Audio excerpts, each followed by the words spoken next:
Alawi mrengo wa 10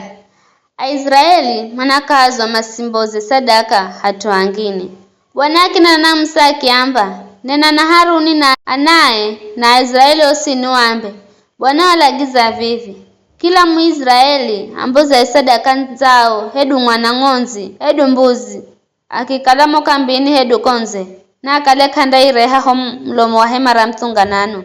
na kuimboza sadaka kwa Bwana mbele za hema la Bwana. Andatalo ana makosa da kwa laga andakala zalaga na andatengwa na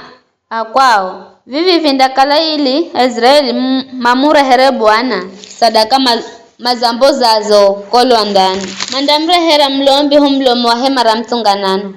na mazambo zere sadaka za dheri mlombi andakitivira mila sokijeje cha kwambuzira sadaka Bwana humlomo wa hema la mtunganano na aoche madhunya mruke mzo mfaiza o Bwana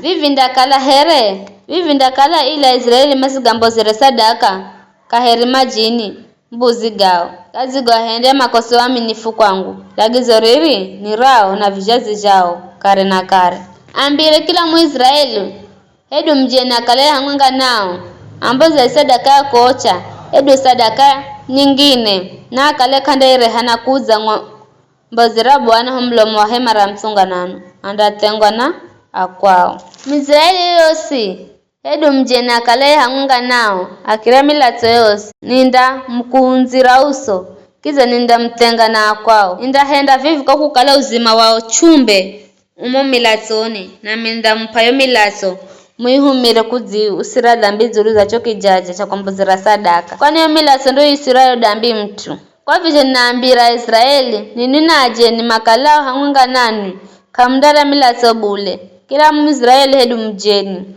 akale hangwanga nani achenda inza na akila ganyama hedu kanyama kakuriwa anderesha milaso ngagike na isirire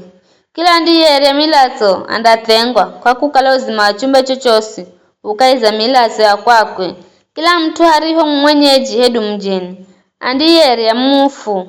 hedu nyama azielagwa ni nyama wasakani andafula ngoze naoge mtu yanda kala mkolo hataziloni konyanda tuka kala kandafula ngoze na koga makosagi ganda kala zuluze mwenye. Ni hayo tu.